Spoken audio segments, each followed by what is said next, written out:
seconds remaining.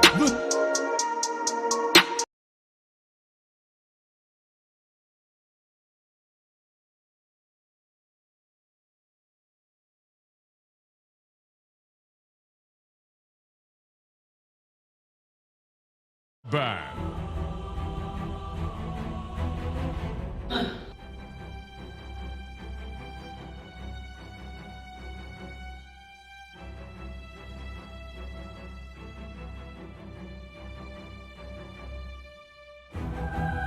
Ten seconds. 5 seconds remaining.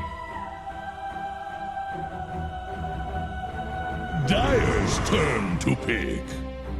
Radiant's turn to pick. Mirana.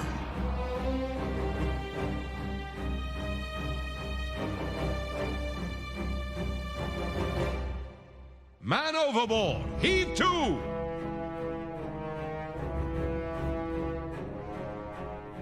10 seconds. 5 seconds remaining. Radiant's Finally turn to came pick. up for air. Disruptor.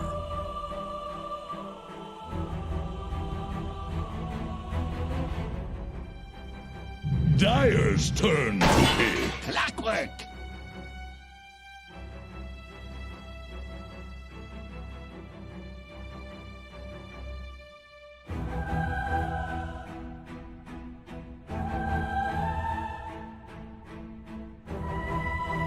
Ten seconds.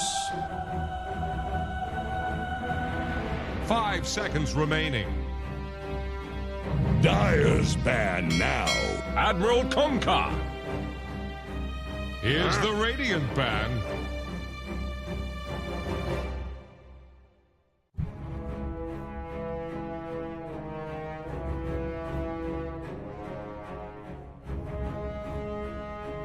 The Dire get a ban.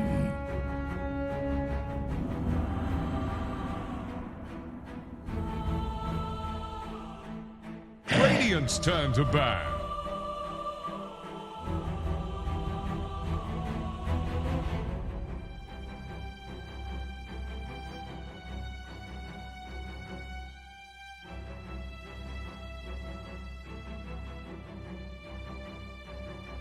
Ten seconds.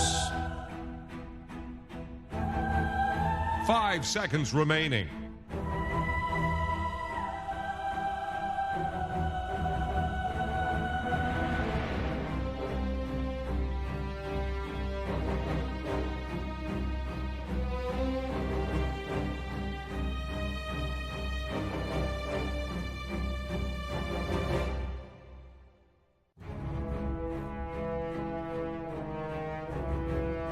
Dire's ban now. Here's the Radiant ban.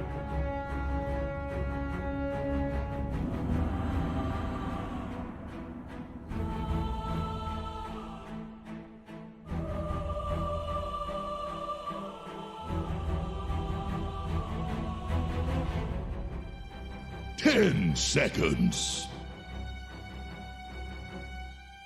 5 seconds remaining.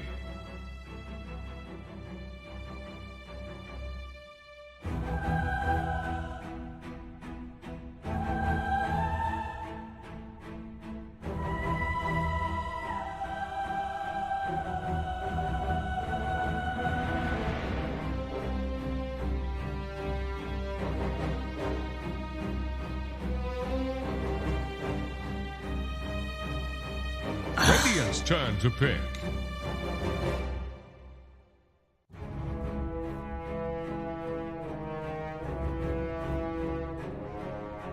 Dire's turn to pick.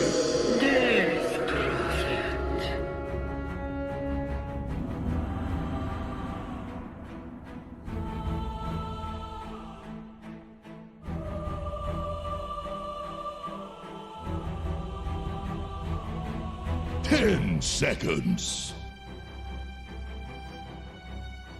5 seconds remaining.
Welcome back, landlubber. Get any salt in your lungs?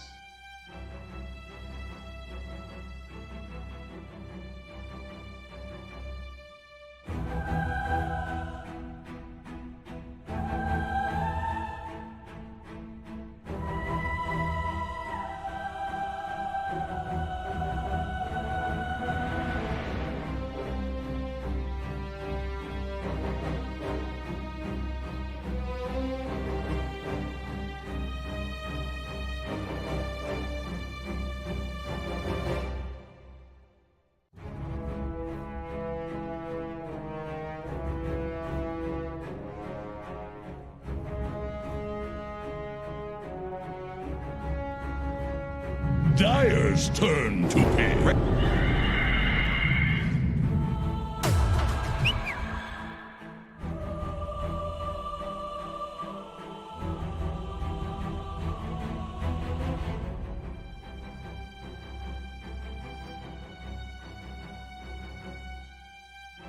10 seconds.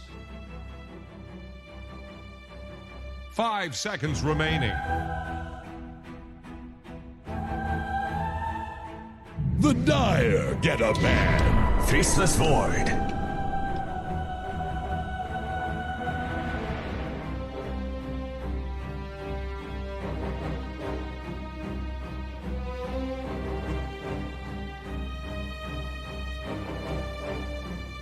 Ten seconds. Radiant's turn to ban.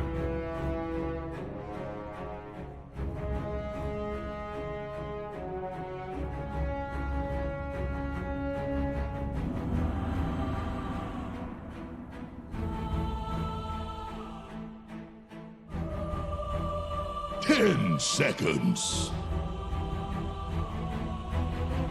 5 seconds remaining.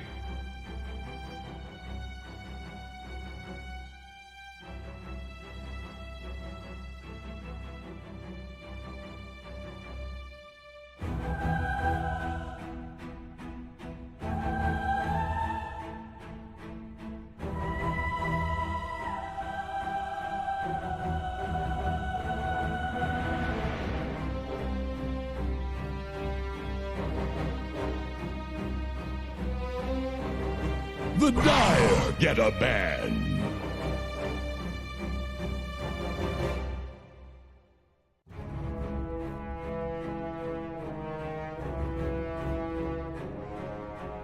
Radiant's turn to ban.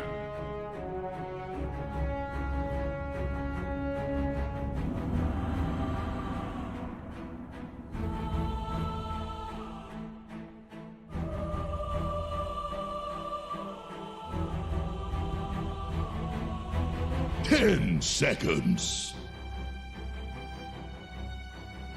5 seconds remaining.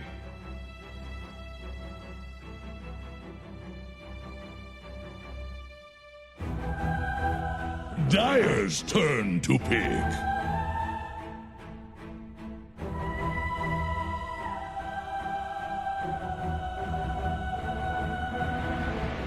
Radiant's turn to pick. I speak for the trees.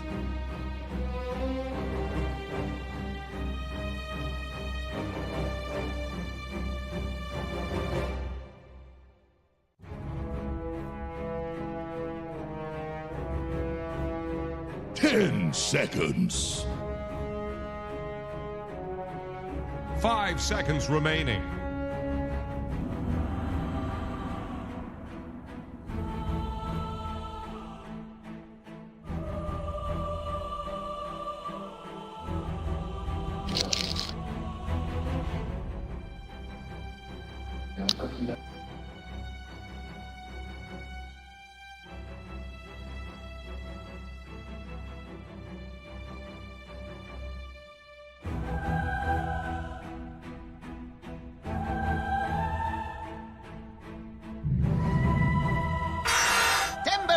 Choose your hero.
That's right. We spent the last series talking about playing a match that will determine whether or not you go to a Valve Major. Now we're playing for the pressure of just trying to stay in the upper division and stave off relegation, Avery, which is a position I don't think you've ever been in, but you've been in plenty of positions to be like or something. It's a different kind of pressure, right? When it's not a light at the end of the tunnel, it is a darkness that is lurking right behind you.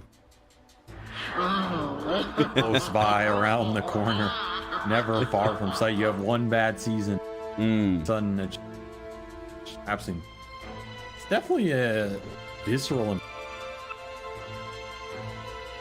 tournament. Or oh god, I think I'm gonna be sick. Oh god, I think I'm gonna be sick.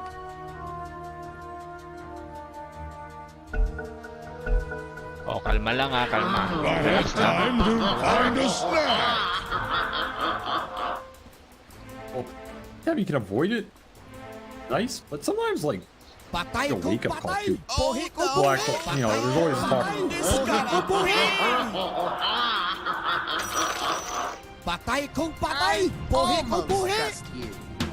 Stuff has not clicked this season. So if you drop down, it can a call like guys, you need to get on. They're gonna make or break off that. So it's a double-edged sword, but yeah, you'd probably rather start to get your stuff going here instead of spending a whole season in Div 2 to get it going. Yeah, I mean, especially for I think the storyline that you're talking about applies far more to Blacklist, right? I mean, this is a veteran roster. This is a roster that's supposed to be fighting for major spots, not for staying ahead of getting relegated. I mean, Raven, Cuckoo, Tims, those guys have been around the block, and they've been to a number of LAN events. They've been to some majors. They've been to TI. You know, like Carl is a hell of a mid laner. And something is going wrong with this team, and maybe this is exactly the wake-up call they need. And if not, maybe relegation is exactly what, you know, behooves them to shake up the roster or something. Seems likely, honestly, if it goes that bad. It goes back to what you're saying. Who do you change? These guys are all veteran star players in a sense. They all very valuable. Could just be a question of chemistry, crafting, maybe, or just. That's what I always go back to. Yeah. So damn slow, man. Nothing happening in so many of these mid. And even going to this game. Like a game they're gonna farm and hope Faceless Void carries late. Which the upside for them is I can kind of see Faceless Void carrying this game late, and there's not a huge tempo pressure that's gonna come out from this Polaris lineup, especially if the mid matchup's hard. But I think Carl should have a fine mid. Still, you're kind of in that Blacklist philosophy of have 3 carries that all farm and all deal damage. Don't buy a single aura, and then 2 catch supports who also don't do any help. You know, no buffs on this team. There's very greedy. So damn greedy. Yeah, I mean, when they were talking about the last pick, Winter was adamant that they needed a tower defender because, you know, I was sitting there going, yeah, they kind of do, because that is the way Blacklist is gonna play. Like, they want to be able to hold their side of the map for as long as possible, because they're also going to try and scale as much as humanly possible.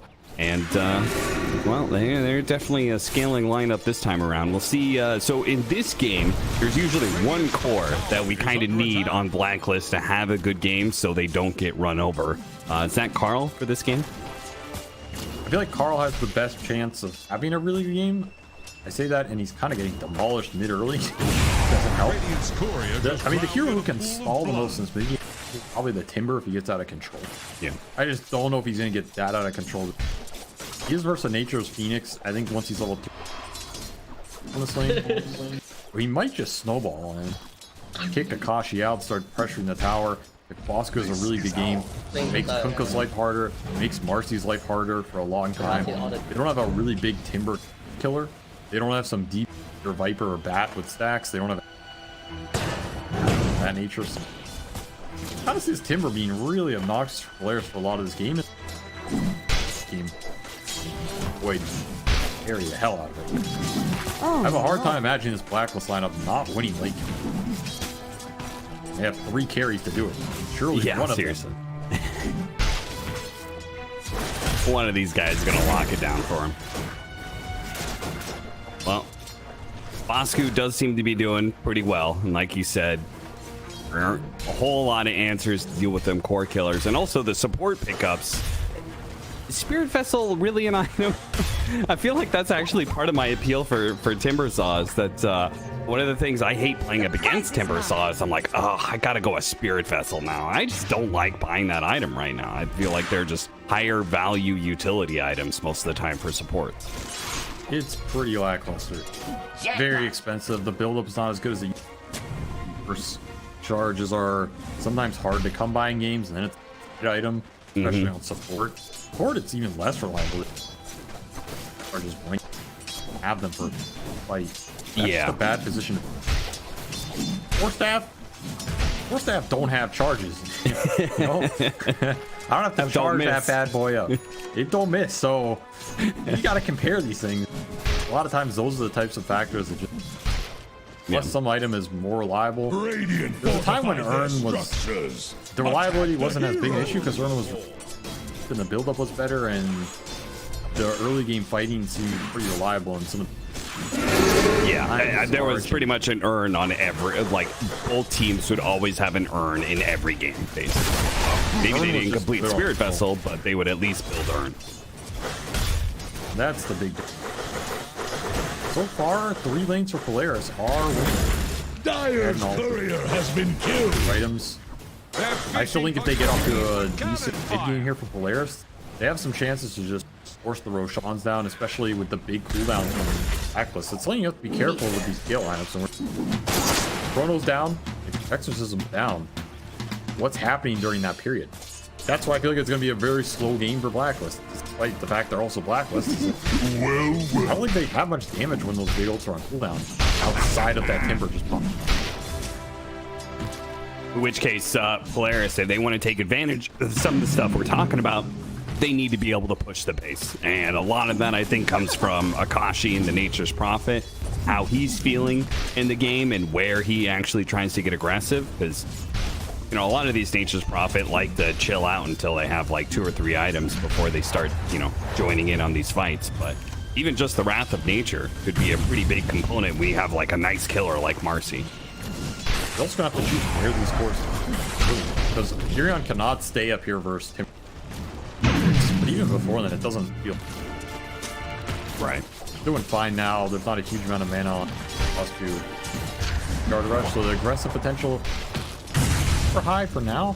But you have to move at some point with this Tyrion pretty early. And Mac is in a similar situation. Good matchup. This eventually gets out leveled. This Exorcism line and don't really ever kill this Death Prophet with early range, whereas he can kill you. These cores from Polaris are going to get forced out of these lanes, and it's like, where do they go, or what moves do you make? You can go bottom, you can try and kill this Void with a ship or something. Combine the cores, try and do it on one of the lanes between top. I think you have to make something happen. I don't think you just want to let Timber free farm empty lane. Too bad.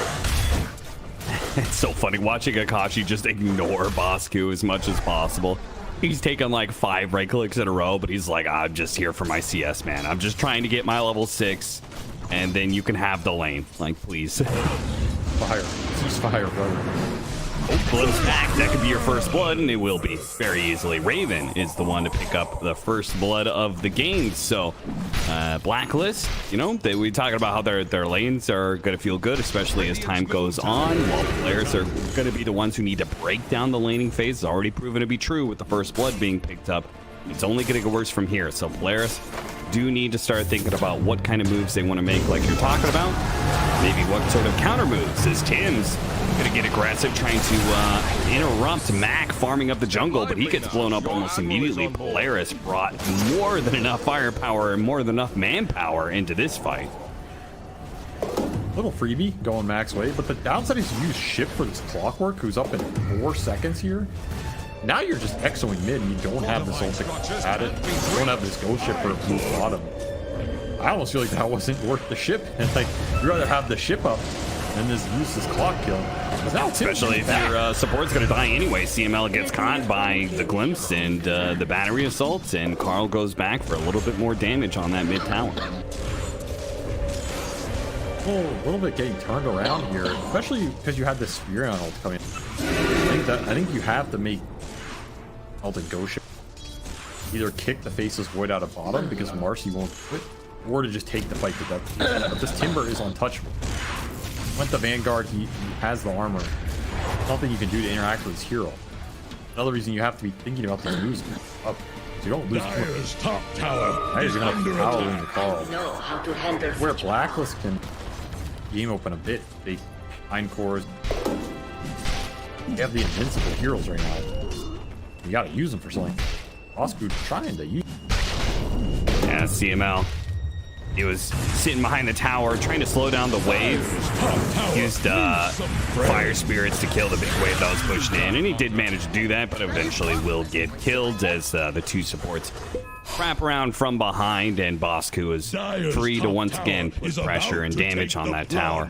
And Polaris to go, because right now it's Akashi and Mac farming up a hard camp together. Feels awkward. Dire's Oh, Mac top tower is under attack. starts making his move over here to see if you can pick out the Faceless Void like you were talking about, but it's kind of blind. Is about to take the It's not a plunge. guaranteed connection like you're hoping for. He also has Chrono. If you don't Dire's that top up properly, tower he's is just gonna under turn around. attack. Straight up Chrono on Akashi. Radiant's bottom tower That's going to be a very easy kill. The Torrent is not going to be enough to dissuade the Blacklist from moving forward, and Polaris have lost their carry. This is just not the way to do it. Dire's top Now you're just tower giving is extra under food to attack. Void. On a Chrono, he was farming golems. He's that looks a good. Radiant's bottom tower. And the problem is you have to go down this area because you can't interact with Timber. You should be decisive and it should be kicking Void out, not the other way around. Now Blacklist are very happy. Anytime you get extra kills and boosts Void, I feel like you're just winning the game. Tower is Kills under such a attack. monster, right?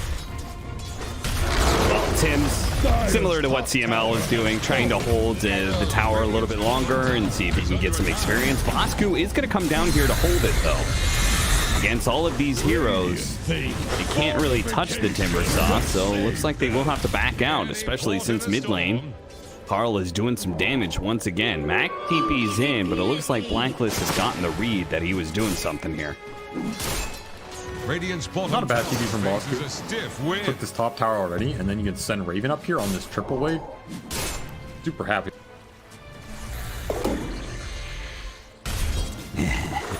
Yeah. This on Blacklist a lot. To Radiant's middle tower. Good distribution here from Blacklist, not losing too much. They're not really losing pressure. I don't think they're worried about the kind of want to get their ults on supports. There's also a downtime for Exo and Chrono. Again, if you're trading farm during those big, Blacklist pretty happy about it. Kind of comes down to Polaris to make something happen.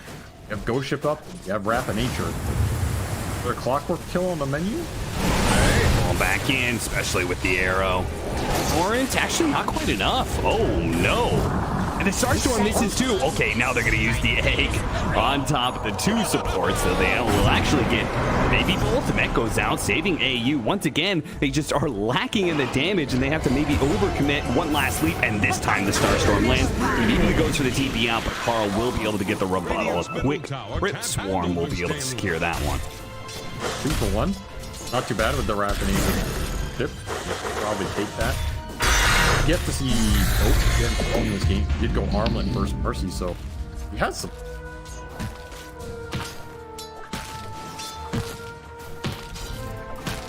I kind of agree. I don't know, like going and leap off a smoke or something.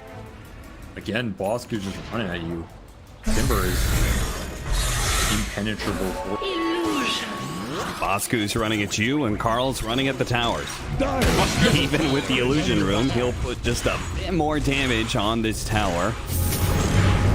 His even joins in for a single hit. Now they are going to try and kill him here, but the silence goes out, preventing the torrent. They're going to be able to pull him back in. Bosku, oh, the static storm goes down. That's going to be able to stall things. A nice arrow, though, getting the kill, maybe? No, Carl still alive. The fire spirits burn out. Finally, they get a two-man Chronosphere, though, locking down the Kunkka. Surely Matt could be in some trouble as Bosku goes to finish him up. Not quite enough. The boat buff helping out, but finally he does fall. Polaris can't really handle the timber saw, so the rest of the Blacklist heroes will be able to retreat behind him. In fact, Bosku even daring to hit this tower. Gotta be careful, though. There is still some damage out there. Prey is still a very strong spell versus hero, especially as you get to the later levels, so you have to respect it. You do a long range cancel sword. Anything else that's going to be noxious. That was just miss nation from Polaris.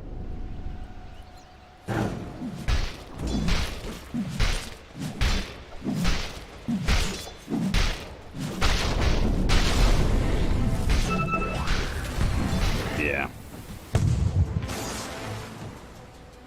It's in there. Backline Chrono and another assist for this. Power up. Nexo's still online here. No reason to be passive. Nice deny there from Boomy. Really good timing. Carl was holding on to the exorcism, so they take that mid tower, but now he can put it into something else. So maybe if, you know, they get the right kind of team fight, could be a Roshan, could be the off lane tower, pair up with the Timber Saw. A lot of options here. Could put it into a retirement account. Invest it wisely, and it might turn into a 2 exorcism. What does a retirement account look like for an undead hero? Probably a really good return. During you return dead, you know? That is pretty good. That's pretty good. You got a lot of time for it to compound. Yeah, no doubt. No doubt. Compound interest. Powerful tool. Blacklist going to go for a 3-man smoke up here and are going to do kind of what we were talking about with the off lane tower move. They found somebody in this triangle. And they probably could have gone straight for the tower off of that. Instead, they'll just take the camps that are here. And maybe even farm the 15-minute ones too. The whole squad is here. Everybody from Blacklist is solely surrounding this tower. Nobody of Polaris is going to step into this trap, though. At least not yet. Probably no reason. Especially with Exo. Lines have been drawn on those. I take this fight. Trying to get the item. It's really important. Double BKB here between Mac and Bo. That's a long run. It's a long way off. Looking at 0 charge earn. You kind of need it. Otherwise, this is a lot of Radiant's top tower. Jackpot! Every time they go for a tower push like this, Timbersaw is able to go to some other tower and defend it. So he opts to defend mid. The offlane tower push still going strong from Polaris here.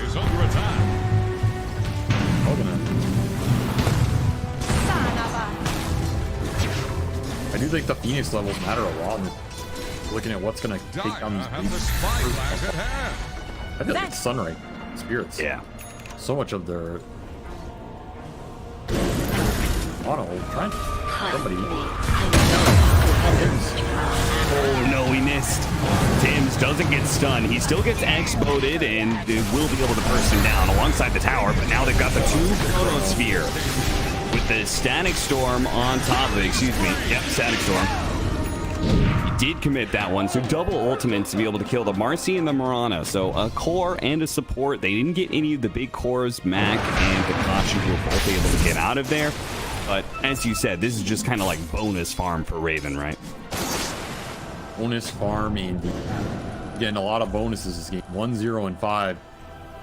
This is where Faceless Void's really scary, man. These games that get slowed down, you get caught in some bad fights. Suddenly he just gets all the farm afterwards while you're waiting in your big terrifying late game when you don't have saves. And there are no saves on Polaris. You gotta just tank that chrono with rum. Better be some strong ass rum.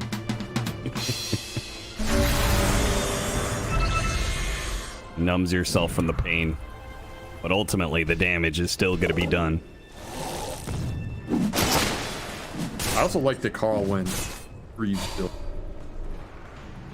Yeah. I think there's a world where he could some Reds or Rush, really Kaya, BKB profits, but you have 2 other damage carry. You have 2 supports who are initiating, but not really good aura buyers. Getting 1 or 2 of the AoE items lets you commit for that road. Perfect.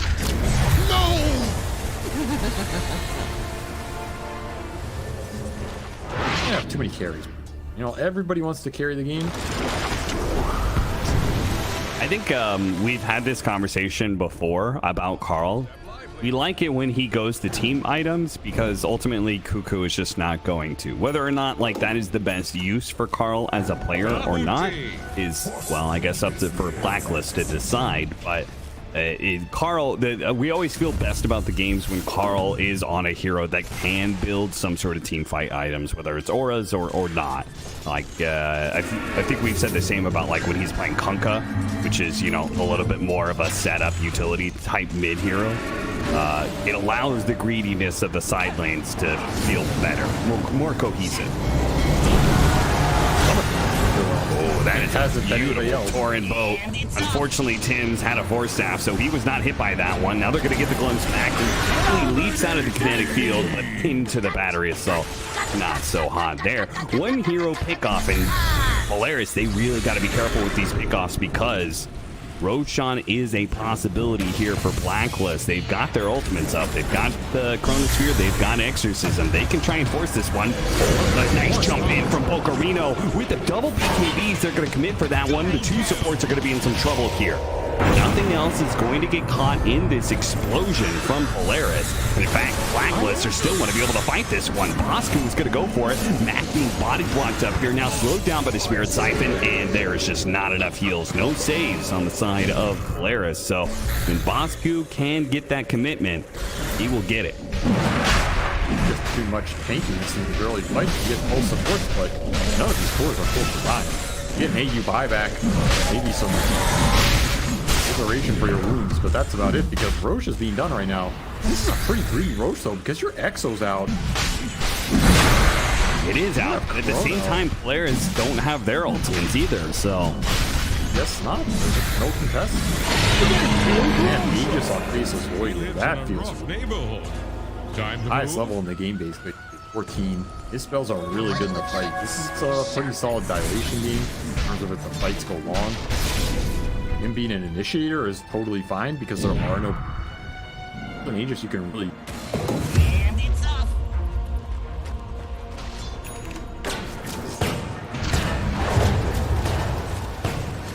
Yeah, it's effectively a 5-minute window where players aren't going to feel comfortable taking team fights. They can go for pickoffs, but once again, Tim's use of the Force Staff is able to dodge an attempt on his life. Handle this deluge.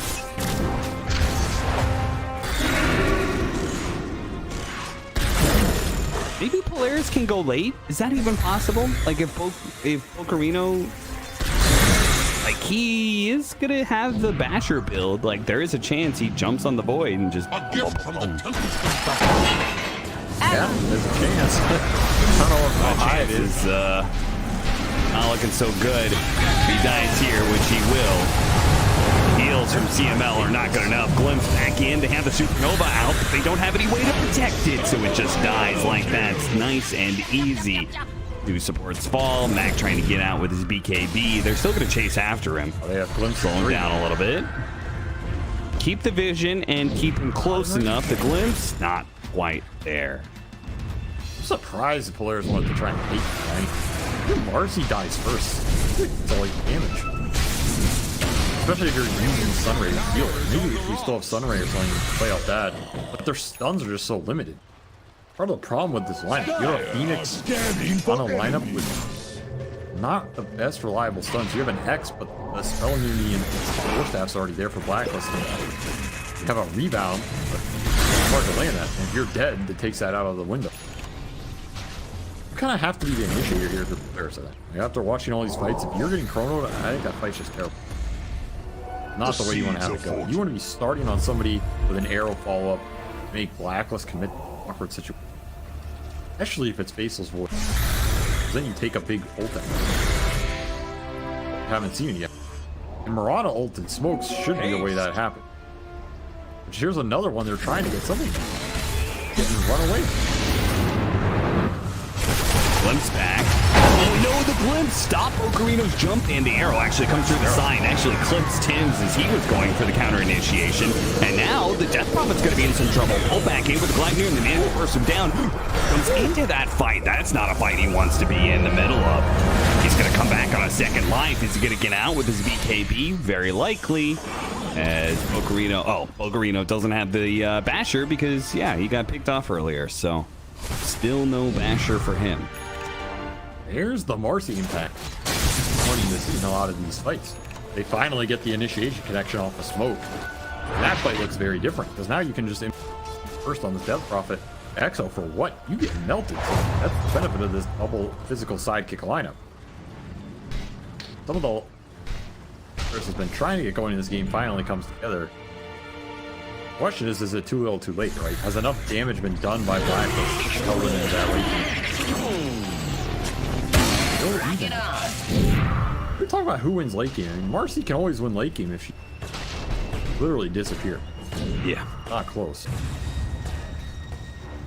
But it just requires Bocarino to actually be keeping up in net worth with some of these other cores, which right now is 1K behind the Death Prophet, 2K behind the Faceless Void. They actually are going to have a go here on the Timber Saw. This is bold. They got him. Nobody there from Blacklist, at least of the supports, that could help out, apparently. They do manage to skedaddle on out there, but Polaris beginning to pick up a bit of steam here.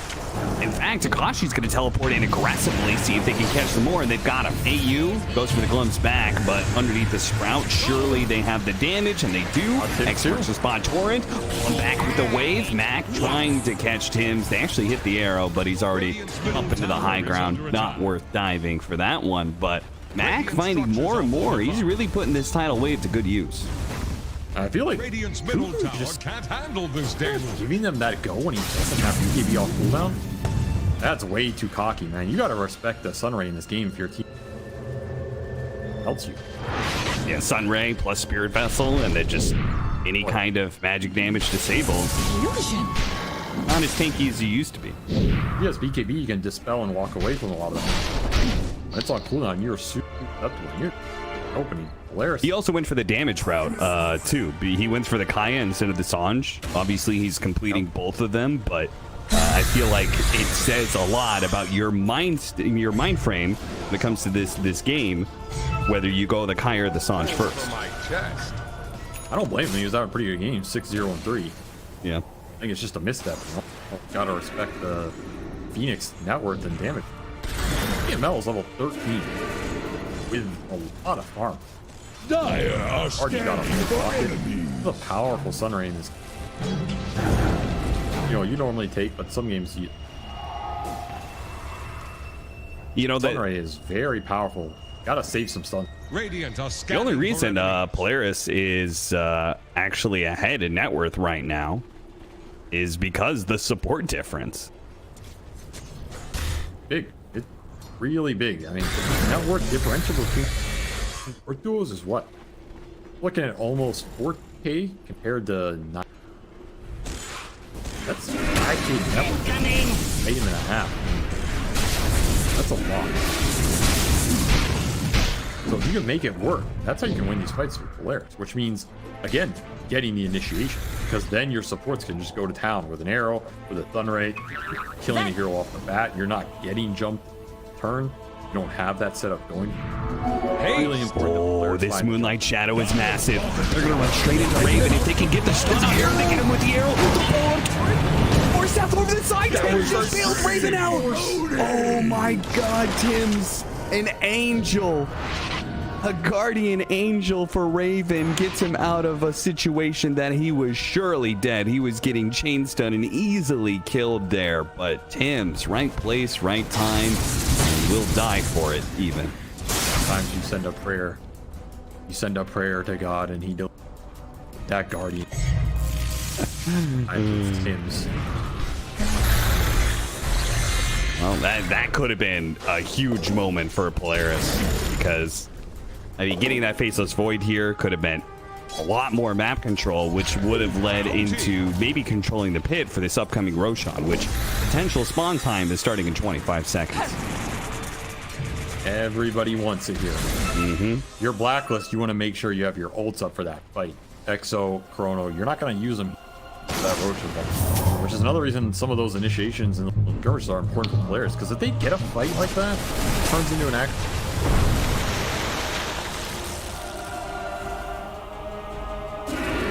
Blacklist are pretty happy if nothing happens for the next minute or two. They just get to take that full fight window. If you're Polaris, you want to get the most out of the map right now. Not necessarily afraid of getting dragged in the gate. Aren't even good. Wow.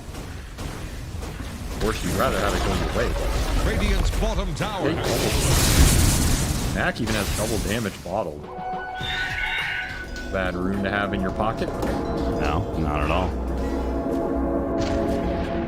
AC next for Akashi, not actually completing the full out Daedalus. Why do you think that is? This region just loves crystals. That's all I've learned. If I've watched anything in the last 2 seasons, Dire's top tower is under region attack. loves Crystallis. I mean, not on land, but in the regional, they love this item. I don't know what it is. Just makes them feel good about the bait they're farming. It's a very efficient farm item. So maybe these games just go late, it pays off over time, like a mini PS or something. Yeah. Part of it, because we didn't really see builds on Dire's top tower we is didn't. about to take every the series. plunge. Crystallis Hyperstone. I do feel like whenever I do build Crystallis, like that item, the build up does feel very nice. The recipe is cheap. Damage items are easy to build up. Like, honestly, it feels great to build. It's just very interesting that they're so consistently building it. I feel like we see it on almost all these Soulless Brigantine. Yeah. They like it. Yay. They are scanning for enemies. Saw it on the lean. Prize gets it. Decent item if you to build into something. Smoke up with the DD.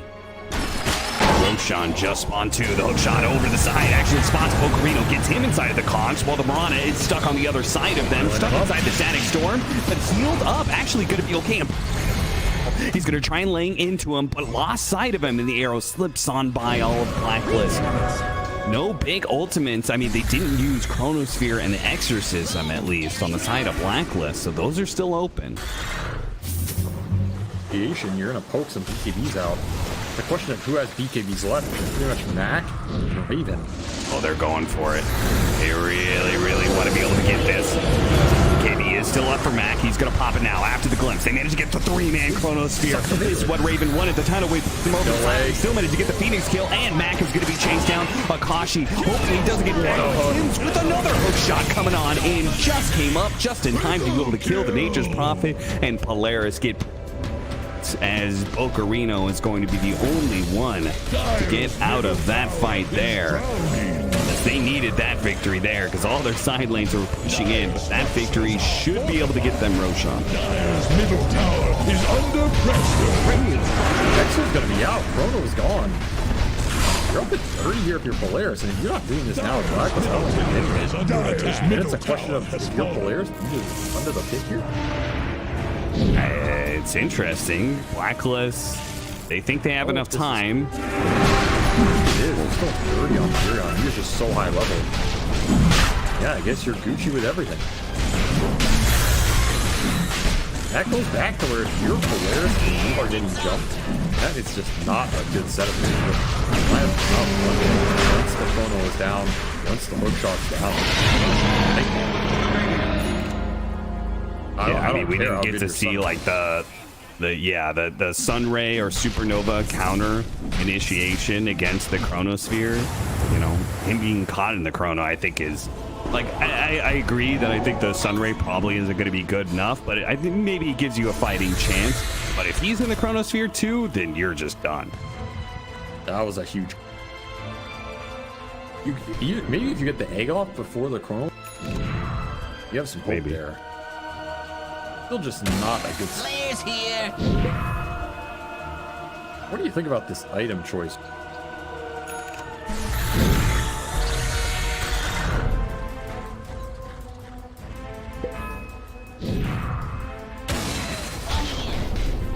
Yeah.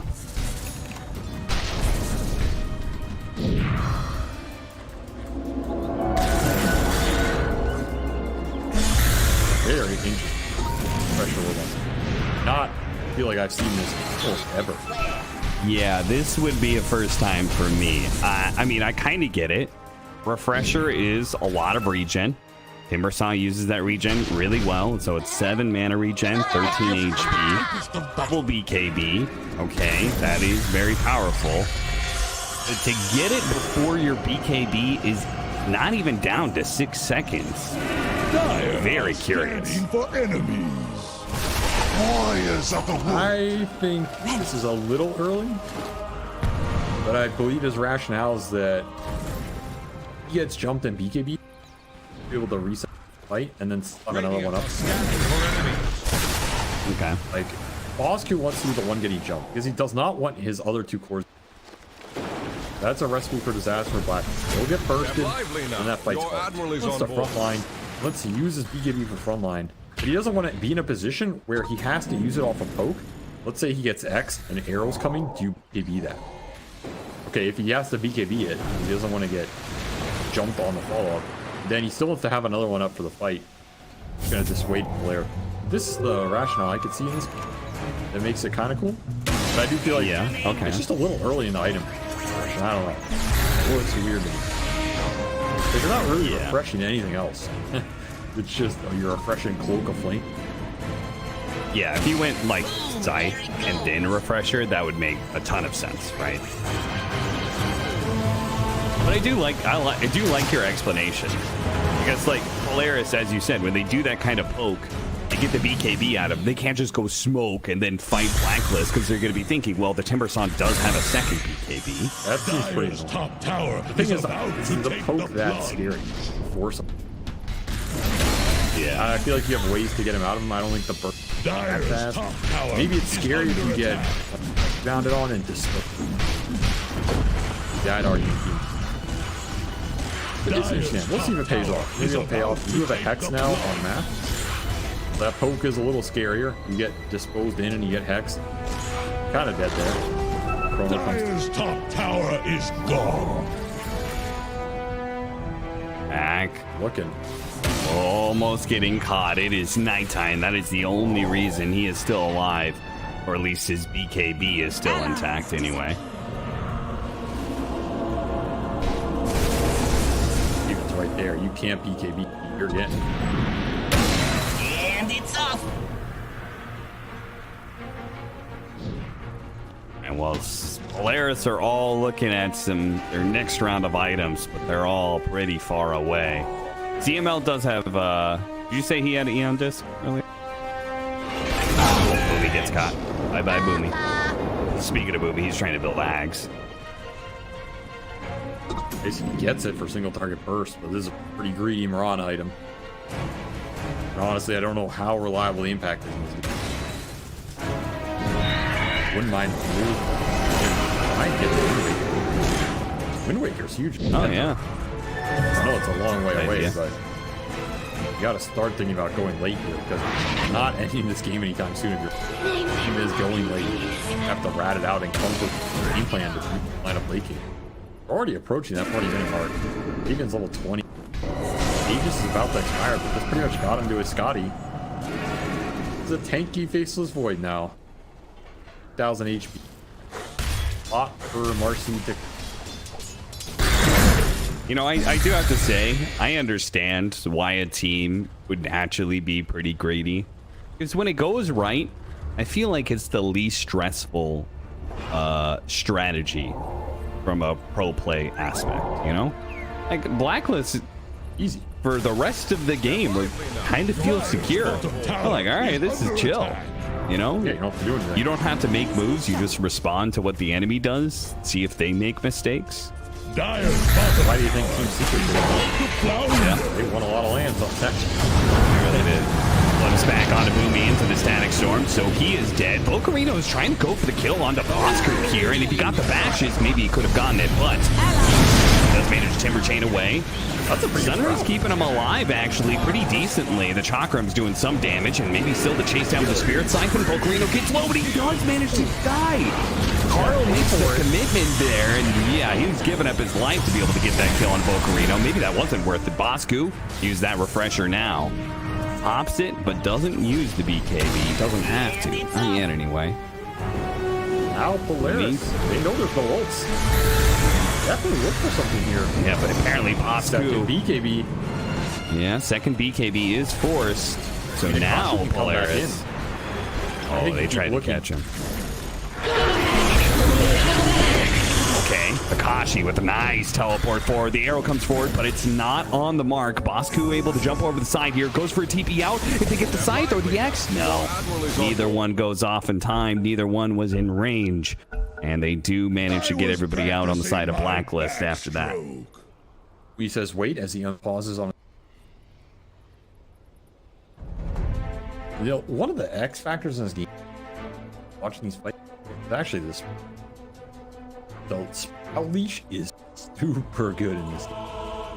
Because I don't think Face Void is going to have any. Oh, yeah. Because he didn't build, like, other melee heroes go Battle Fury. Yeah. So you have the Quelling Blade naturally, but Faceless Void doesn't do that. Raven has this in the backpack. Have to slot out soon. Route this Faceless Void at some point. Really screws it. You also semi-leash this Timber. Oh, kalma lang Not that kalma. reliable because obviously it Relax cuts lang. everything down. Relax lang. You know, it gun him on a gun him or X him into it. Maybe it messes him up for a second. Might be all you need. It's a really good Sprout Leash game. Might be pretty annoying. That was a fight where Marcy lived through that chrono. Also, pretty good sign if you're Polaris. All right, we do have enough to just tank and some Sunray, extra armor if they keep. And wasn't feeling great about that fight. Went in, get a good core chrono. The guy walks away and kill your DP to. I don't know if Carl had to do that. That said, the scariest thing about Faceless Void late game is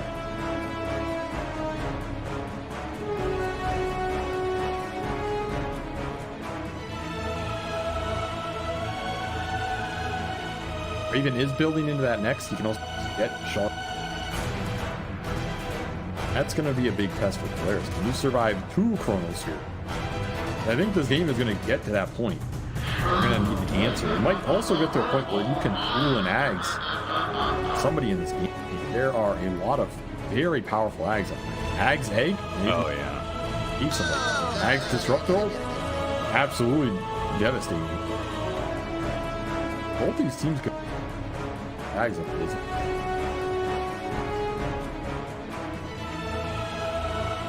You know, looking at that last Chronosphere, part of the reason the Marcy lived for so long was the Chakram was sitting on him the entire time, and I can't help but thinking that like the trend for Timbersaws lately has been a more killer route on this hero. It's notably Aghanim Scepter, right? We're seeing these early Aghanim Scepters, we're seeing Blink Dagger Scythe, Double Chakram, just like tons and tons of damage. And you know, with the Chronosphere, I feel like I would love to see an Aghanim Scepter on this Timbersaw, but Bosku doesn't think it's the way. Do you agree with this? Like, he is still focusing on being initiated on and surviving through it, because now he's thinking about going to Yule. I think there's. Because normally I would say Black, but it almost feels like they. Am I stupid? Like, who wants the front line in the fights and. Carl? Maybe Aya? Bosku would maybe off this pressure beat. And then if it's one of them, right? Here you want the itemizing. I mean, this DP build is still damaged, but I think this build also allows her front line if you went that ag. Then if your DP dies, you don't care as much, right?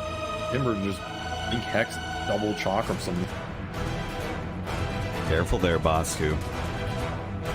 I'm fairly certain you're not allowed to go B. This is already a problem in I think one of the Western European games.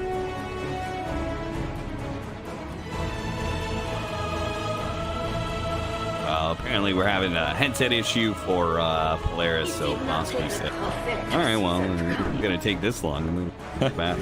You know, I actually have Bo3 muted. Well, I was really? like, where is this in the chat? It's not This from Animajor. Yeah, this is from Plane. All these SEA teams span some lines and chat. Not a BM. No. I mean, it's one of those things you go in the series, or you just. There's certain teams you just gotta do it. GA teams, South Americans. I think I have most of them. OG, I assume OG. No, I never muted OG. Really? Really? What? I just thought it was funny because it's like, you know what they're doing. Okay. It's like, oh, here's Seb spamming his voice line for the 20th time this game. At a certain point, you just don't care because they, you know, they're not doing it to be annoying. They're doing it to like, oh, but if you know they're doing it to psych you out, it doesn't really. Oh, okay. So because you understand that it's a psychological game for OG.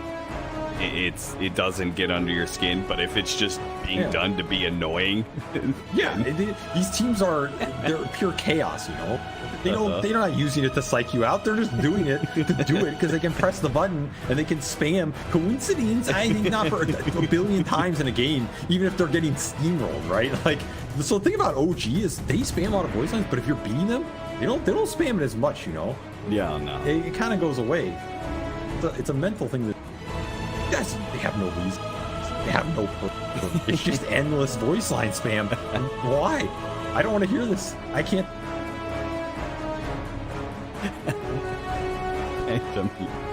Lamang! Masyado kang magaling. I mean, honestly, a rampage point, mute. I think players get used. Oh yeah. Like by the end, I don't think I noticed. I mean, that's why you need a particularly annoying voice line to really be able to cut through, which, you know, Ford found his. I respect that. I respect that. You know, all it says is doing something right. Now it is Bo3, so it's also possible. Nothing perfect. I have no doubt. You know, that's the thing. I think all Dota players have like, because at some point they played a pub and they're like, this guy is just Do you ever unmute people when you run into them in a pub? Because that's what I like. If I don't remember you, I'm like, well, I'll unmute this guy. I'll give you a second chance. If it's someone I respect. No, I must have muted. Courier has been killed. Swallowed up by a bigger fish. And then by me. When you unmute them when you go play with them. Dyer's All right. I'm sure a lot of these SE guys, they have each other mute. On a team with the dude, and they're like, you don't tell them that. You just you don't tell them. But that happens. I think that happens. For sure. I mean, I definitely heard. I've definitely heard some players talk some shit about some other players, and then, you know, 2 years later they end up on the same team with them. And I remember that. I always think about that. I never bring it up. I never like drop that in a cast or anything like that, because, you know, I don't want that to get out and be the cause of some sort of team feud. But it is pretty funny. Like, oh, that guy's garbage. You know what it is? It's that meme. Marlene and Mark. Yeah. All just like walks around and they're all chill. That's what it is. It's all this trash talking. And you're on the same team. You're like, oh, no, I respect you, bro. I always respect you. Okay, so this was a recent conversation because of the OG documentary about Seb and the major stand and all that sort of thing. And obviously, there was a fair amount of shit talking called Sock's mega choker, right? Yeah. And like part of the explanation is that is a way to like tribalize your team, you know, like them bad, us good, you know, like, and it's a powerful force. But it sounds like to me you think part of that is that they're just lying. There's some bullshit. I mean, want to ask me this? There's always a little kernels of truth. I see. It's like I do kind of think this, but that could also that's also just competition. Like you got to think of lively now. Your Sure. Like so, like that type of thing. It's not that they, yeah. Like, obviously they don't because they picked them to play with them in the first. Yeah. They just talked about how great, it is, but it's like you just got to go in these matches thinking you're the best. I feel like there are certain players though you can't like. Is anybody going into it and being like, yeah, dude, Miracle's like dog shit, man. You're gonna crush him. You're gonna like. I feel like that doesn't work, you know. I mean, they might say it, but do they believe it? Oh, that's a big question. I'll tell you one thing. We're talking about. Radiant's I'll tell you one guy who always believed it. That was Keith. That guy. That man thought everybody else was trash, and I fully believe that he believed it, like 100%. And that was powerful at the time. That was That was a yeah. I was like, oh shit, oh maybe these guys are trash. And you know, solo kills their enemy like 4 times. You're like, oh, right. He was right. And I don't know.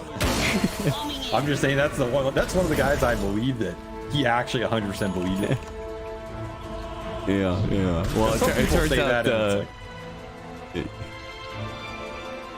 Turns out speak loudly and carry a big stick. It turns out it works if you've got, you know, like some mail on your team. And it always helps, you know.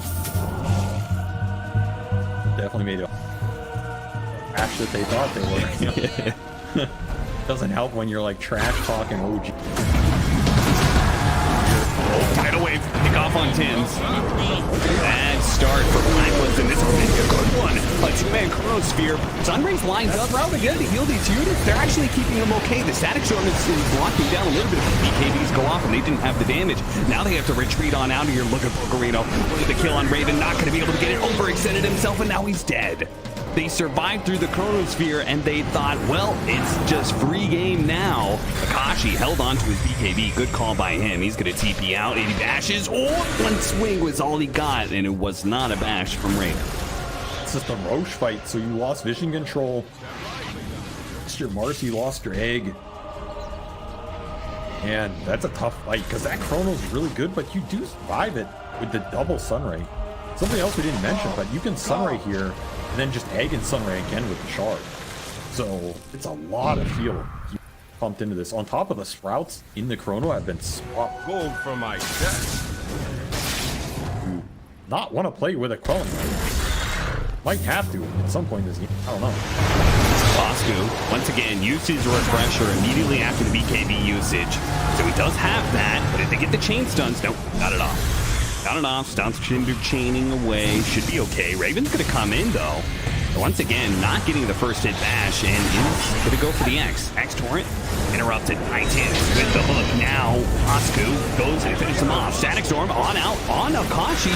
Doesn't have the BKB. It can't use the Satanic either. This is AU finishing him off with the Static Storm, and nobody from Blacklist. Players survive. CML immediately on disc. High back in. Walks back in. Never saw kill managed to finish him off. He gets a bash. No. Raven managed to time walk away, but they see him tidal wave, but they get the bash now. Garrido finally gets it. A Yule Scepter onto the Clockwork.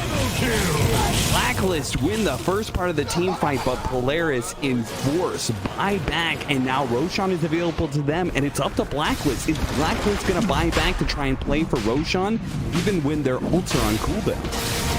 We have that Exo Chrono up at 9, but you're probably not getting her fast enough. I think that's a hard call. Save your buybacks for another day. Polaris can't work buying themselves an Aegis here. 2 of those Chronos here. Right there. Elion and Kunkka buyback. Double core. Can't use everything, right? Buybacks to get an Aegis. big Roche kill? Because that's refresher shard. Refresher shard for Mac is pretty nice here. Double Hex, double Roche, double Tidal Wave. Radiant's middle Yeah, tower can't that handle might be the good. Double tidal wave. Send him back to the fountain. Radiant's middle tower. Also pretty rare you don't give this to Phoenix, but I agree. I think it should be. I think double Hex is better. The eggs are when you like initiation and control. Now you have control of the game. You're pushing base. This Marcy, we're beginning to see some late game Marcy. Structures are fortified. Pretty scary. Radiant's top tower. Absolutely. Team slipping away from Blacklist a little. Is on the rocks. Little, but at the same time, I mean, if they get one team fight, Polaris, they'll just lose the game straight up. Kashi in some trouble. The scythe interrupts the Kong's pushback, and Kashi has a chance here to still use the BKB if he wants to. X, nice counter. Counter to the Gloom. Play. Chronosphere, nice sprout usage immediately. The Sunray goes in, healing them up, and that's going to be a wasted Chronosphere. Blacklist are in some trouble now. Carino knows it too. He jumps forward, pop the BKB. They've got the double hex, and they're locking him down. If they get him, he's dead. They could just force the buyback, and perhaps Polaris can keep on going for more. Bosku at a third of his HP, daring to go for Mac here through it all. With the help of Carl, they will be able to run down Pocarino, but now they've got the tidal waves coming through, and Akashi's laying out the damage. Carl's trying to heal himself up as much as possible, but on the side, Raven did manage to come back and finish off Mac. Akash fighting for his life here with this Aegis. Life number one gonna go down, but if they can finish off one of these healers, Bosku living, and the Yule's back is gonna be able to finish off one. Akashi trying to go for the teleport out, but it's gonna be denied by the silence. Trying, oh, the Yule Scepter just in time. He almost caught Bosku. Bosku living on a prayer in this last team fight. Played that last one at like 1,000 HP or less the entire time. Survives through it all, and now Polaris have no buybacks and very little chance to hold. Damage coming out from that Timber. Can't ask for higher impact from the Timberzon and end an engagement like that. Especially when you have to use this Void buyback with no Chrono. These initiation Chronos are just not the ticket anymore. The Sprout is destroying him. You need a Battle Fury or something even then. I don't know, it feels like the tank ability is suddenly there for Polaris versus Void, but it's not there for the other two carry. And suddenly you have an Ags on this Disruptor. To it. Might just end the game here if you're not aware of this and you catch a big 4 kill. Just like you said, those buybacks still on 2 rounds for 45 and 70 seconds here. Huge Exo up in the top. 3 versus 5. So long for the Nature's Prophet to be able to come back into play, even if the Kunkka is up. So much of their damage comes from the Nature's Prophet. Blacklist can really push the envelope here. How much are they going to be able to get? They're going to try and go for 2 lanes. Not immediately putting it for tier 4s, it seems. It's a throw possibility. I think so too. Hard to make that call. It's hard on possible. 5,000 HP. Cut through it. Now you might need your Sunray aggressively instead of defensively. You have to pick one or the other. You can't have it all. No. Well, the Exorcism is down now. That'll slow down the push significantly, especially given how Raven, you can see he is so skittish. He was the one person to buy back in that last team fight. And unfortunately, he's a lot of the building damage when the Exorcism is down, so they really could not get that melee barracks. Not able to get nearly as much as I like you said, I thought there was a throne possibility. I thought potentially the game could just end straight up. A Blacklist play it pretty safe. They play it slow and have now gone back for a smoke and a reattempt, a re-engagement here. The fresh Chronosphere. A second Chronosphere. Go. Just trying to bait him in. They want to see the heroes with no buys. Furion or Kunkka, if you show and you get chronoed in a static storm, that probably is just team here with pressure. Someone should help Dyer's Blacklist top one barracks. I mean, that is just so much control. Chronosphere plus Aghanim's Static Storm. I don't know how you're going to live through that. Buybacks, and they don't have them. That's the problem here. Trying to get him with the tidal wave, pushing him in, tried to cover it with an arrow. That was cute. But it's What's the downside of just letting this timber? Not the fastest, but they're all stuck in base. yeah. And he can flamethrower for extra damage. Again, they have a ward, so they're gonna ward to try and get the jump for Raven. Again, you're looking for Fury on Arkunka, no ties. Now the X is in the corner of the gets out of there. Now he's going to jump onto the Death Prophet. Hits him with a stun. Dual Scepter immediately going down. Poke now pops his BKB. They're gunning for the Death Prophet. They're going to try and burst her down. He needs some more help, though. They have the Sunray over the top. The second Chronosphere does manage to catch Akashi. They have to run the Supernova explosion. Bokumino's left on the wrong side of things, though. And Mac is being hammered by the Pixie Void right now. X back in. Pulled in by the Glimpse, and he's dead. 2 dead with no buyback. Akashi in some trouble. Has to pop his BKB. Goes for the Death Prophet. Immediately healed up by the Exorcism Ghost. Oh, they are running out of power now. They try and leap away. That's a third hero dead with no buyback. AU finds the Glimpse. Static Storm onto the Phoenix. Joffas, that's all their team fight. Akashi surrounded, bashed up repeatedly by Raven. Dead as well. Polaris will lose game number 1 as Blacklist do manage to push it to the late game. And that is where their expertise shines. They won the late game fights without Chronos, basically. I mean, that Chronos stalls.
Ban now.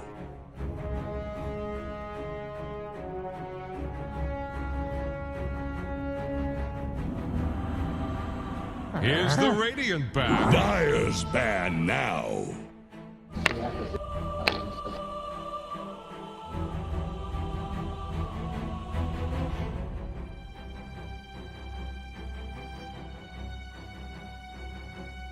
Radiant's turn to ban. Dire's turn to pick.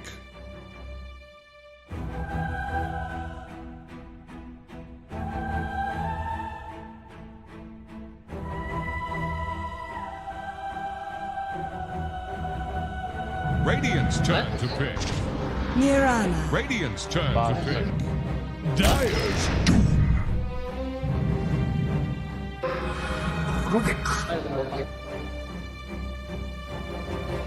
enter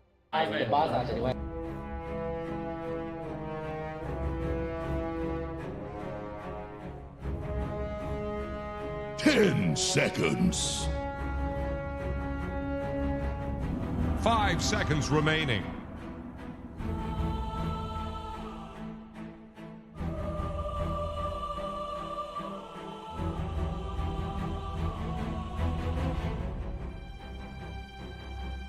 If you get the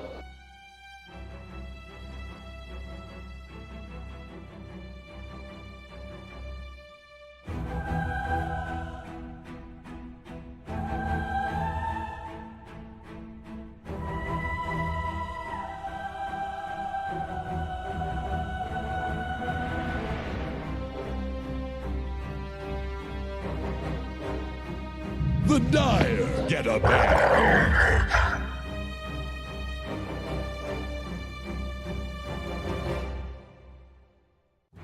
no, let's go.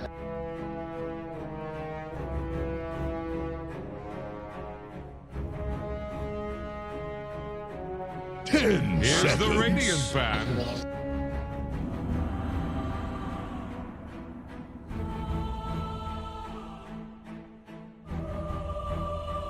The Dire get a ban.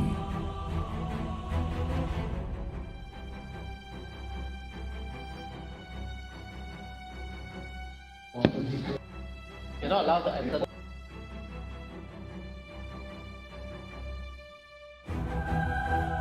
Ten seconds. 5 seconds remaining.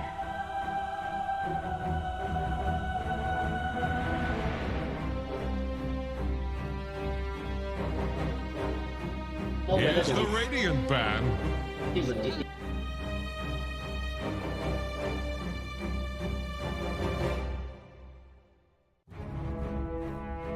Dire's ban now.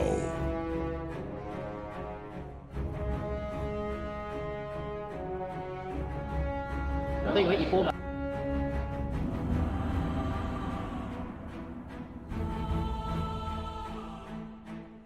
Wait, you're going back like that? 10 seconds. 5 seconds remaining.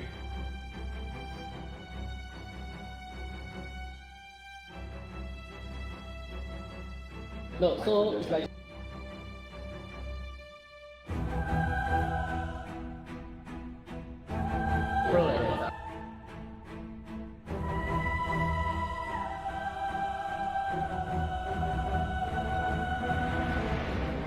Radiant's turn to ban.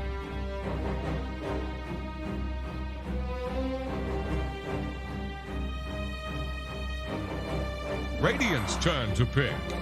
Dire's turn to pick. Clockwork.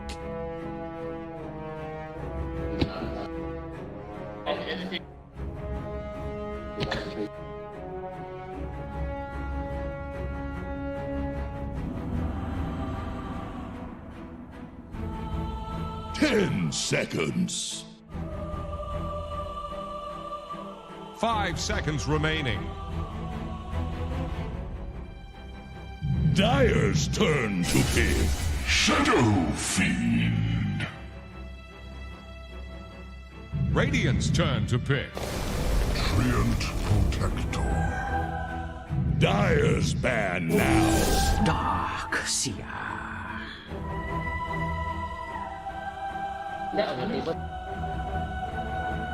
Yeah,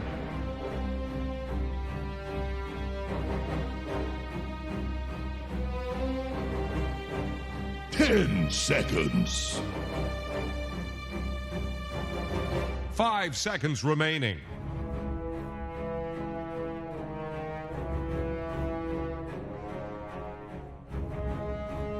Here's the Radiant ban.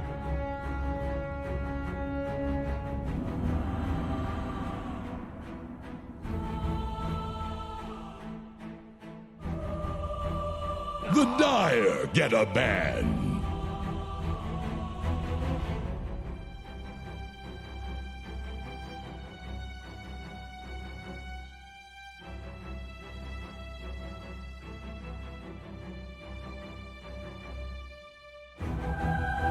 Ten seconds.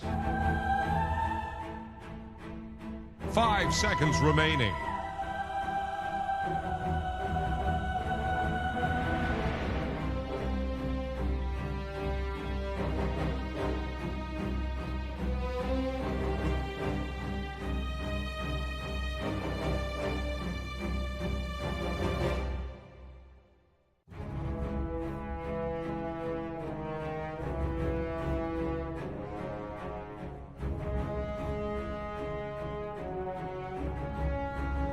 Radiant's turn to ban. Dire's turn to pick.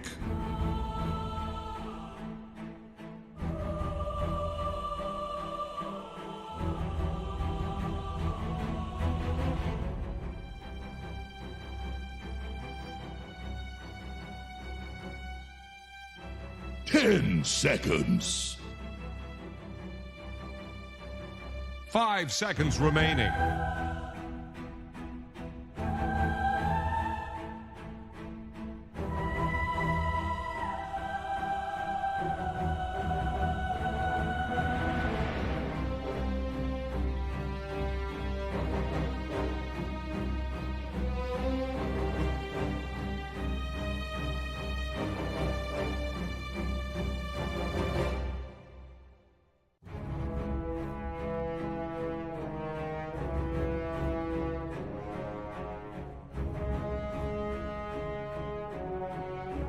Radiant's turn to pick. Geosnide.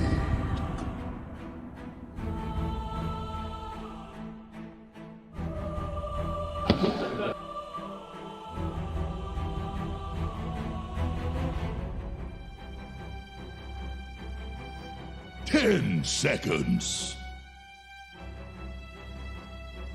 5 seconds remaining. What? What? What?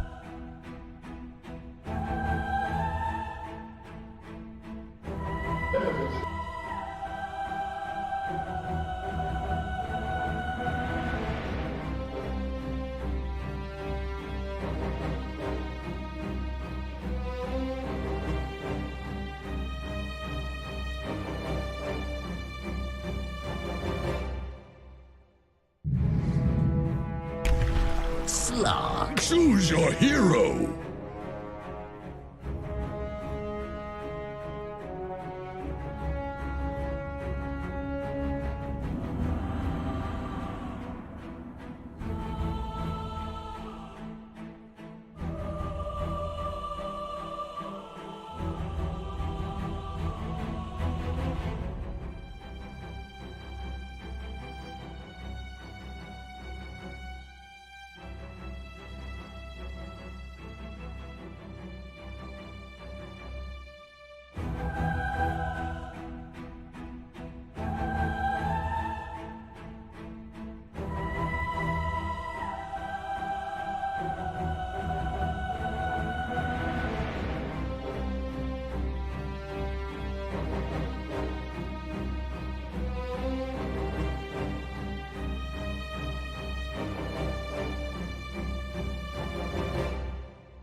Well, they've washed their hands of this game. We're about to get dirty as we head into game 2 of this series to determine who's going to be heading down to the lower division, or if we're going to be going to some tiebreaker scenarios, which is still possible but unlikely. Even if a player loses this, there's Geek Slate who would have to beat Talon. I feel like they're not quite in good enough shape to do so. So this one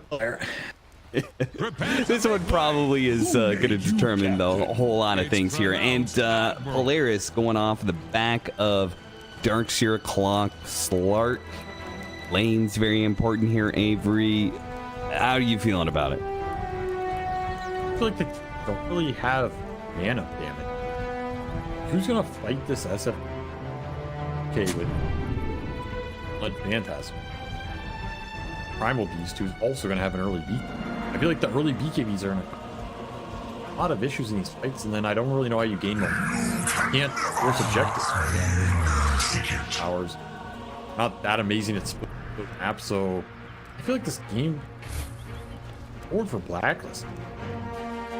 Now, if it goes really late and it gets 30 clowny seconds to battle. or Darkseer lineups, pounce in and pounce out and start poking people and get a huge back into the cog. So randomly do. There's like a lot of spells that can just make fights super chaotic. And when I think about these types of lineups, I think of Endy. I feel like Endy has run Darkseer Slark. They almost always do it either with overwhelming team fight, like with a lane, And we're some sort of clear for displacement. running. Tiny, also went in, fight up that way, or Disruptor who can extend the fight off chases. Like these sort of mechanisms make all work because they have ways to force. I don't feel like this Polaris draft way to display down like a hook, clog you back, and that's it. So you have to use this clock, has to be on point. Well, spice up for Spark. I don't see him just running in. Yeah. This is pretty interesting here. They already had a slight plan for the Darkseer Clockwork lane. They start off with the tri-lane. Now, of course, that's not going to last for long because Primal Beast cannot with a 1v1 against Slark very well. I know that one. But they did just make sure that like Bo3 wasn't going to be able to have like that first free wave where you double ion shell. They just kick him out of experience range. So Blacklist already kind of prepared for this strategy, I would say, in some ways, though AU is going to be in some trouble here. A lot of ion shell damage with the battery assaults. Raven's going to come over and help out, though, so AU's not going to die, especially now with that Leech Seed heal, but he will take a lot of damage on his way out. Didn't see that coming. Definitely a lot of damage, but huge advantage on this lane. They missed an entire wave of XP. Super debilitating for Hero. He's okay with not getting a lot of net worth. He's not okay with getting denied XP. Yeah. Fall behind. Suddenly you can't play aggressive with back kills. You have to urge and try and survive. CK has a good matchup anyway. Double sustain on this lane. Does not bode well for the longevity of this lane. Who's already out of mana. He is ferrying out a single mango, and that is it, and he's still level 1. This is very taxing on the Darkseers. Another reason why those early waves are super. Yeah. We're gonna have a rough lane here, I think. Very rough from here on out. Players are gonna have to make it up somewhere else. Mac free farming mid with extra Devour gold. That sounds like a decent. But then he has to become more of a playmaker, doing action going. I've been playing this Darkseer a little bit lately, especially with some of the build that people are going. Arcane Boots, Ring of Health, and the early mana is a big problem with this build. If something does go wrong early on, like Soul Ring, the Soul Ring build up, like even if Soul Ring's kind of a bad item now, like it's much cheaper, right, than full out Arcane Boots, especially if you get the Ring of Health first. It's a very different kind of lane setup, and you definitely need these early bits to go well. So definitely concerning for Book. We'll see how he and Boomy recovers. Maybe the one upside is you're versus a double melee lane. Often Yeah. with Darkseer, especially Darkseer with a strong support, Clock is one of the best. Clock, Tiny, Breaker. Yes, but Clock is always the strongest skirmish out creeps. Making up for that. So since they're versus double melee, it's probably pretty hard to just aggressively deny both. But I think Raven is gonna have really free game. I don't see them pressuring him. Starkey's had plus some extra tree. And then mid lane should be pretty free as well, right? SF versus a melee hero. So Carl, 22 and 8. He's doing very well for himself with more CS coming in too. So this is gonna be a rough one. Carl's having a very good time. Mac did get ice armor though. The spell of "You shall never kill me again." Ha ha ha. Luck. Extra free 5 armor for that period of time. Nice pick off. That's going to be your first blood. So finally something going right for Polaris, as this top lane wasn't super exciting, but they do finally manage to get that kill with level 2 battery assault and level 2 ion shell, which is just tons and tons and tons of damage. All right, they did not get punished after that rough start. Bulk is now completely back net worth-wise. There's a lot of resources to get boots coming out on top of the mangoes that Boomy has been feeding. But that's a big kill right there. Boss Q showing him who's boss. Oh, that's Get this dumbass fish out of my lane. Yeah, that is going to feel really good, especially since you already gave up that first blood. You want to make sure your other side lane isn't going too bad, and in fact, it's going a whole lot better. Managed to get the kill onto the Slark. One of the upsides, as long as you don't have to deal with the static 1v1 of Slark just constantly stealing your stats, the AoE damage on Primal Beast is really effective against Slark early. I feel like this matchup is pretty nice for side of Negan. Magic AoE with a decent ult if you have. The lane can go really bad depending on the support matchup. Because if Slark starts getting ahead, one of the things about it is that he pounces on you and you can't onslaught out. Yeah, that part sucks. So, yeah. What kind of Slark lanes in? Yeah, Either for sure. killing you or you're killing him. And then he either gets 6 ahead of you and you feel bad, or he high level 6 and hero doesn't have a lot of in between. Maybe this is goes in between. Master cursing. But this is another kind of quiet early game. Probably favorite for Blacklist. I feel like again they're not some super. What sort of prize is this? And this Clockwork Darkseer is generally a lineup for Echolocation. Oh, Ryu gets it. Oh, he barely snuck away that haste rune, and now he's slowing him down long enough. Maybe Carl can get here. CML's going to stop it. He gets the telekinesis. CML actually might die instead. He gets hit with the telekinesis. The raise doesn't connect, though, so he's okay. Ice armor. Always faithful. Yeah. The ice armor really make the difference there. Might make the difference here. Mac almost dies to the triple raise. To take the blood. Again, manages to push through, and they even have a healing salve and some few tangos to give him. That's nice. Dire's top tower is under attack. Always waiting. Feel like you're obsessed. Best. No, I've just heard. Because I played Rampant for 6 Dire's top tower is about to take the plunge. Anytime you can find this Darkseer, you get the free farms and waves. You're clearly get advantage over him. Next time he comes back, that kill is more likely as well. Blacklist having a pretty good laning phase. Down bottom. It's on a Bosku and pulled into the Doom. Now, he did have Onslaught going, but he's still going to fall. In fact, he dies to CML's right click that followed him all the way after the Onslaught. That means Slark didn't get into the XP. Structures. I think so, yeah. He's stuck. Yeah, I think he would have been closer to 6. I think he's still going to get it here, but that's kind of fun. CML just takes it all. You're out of range.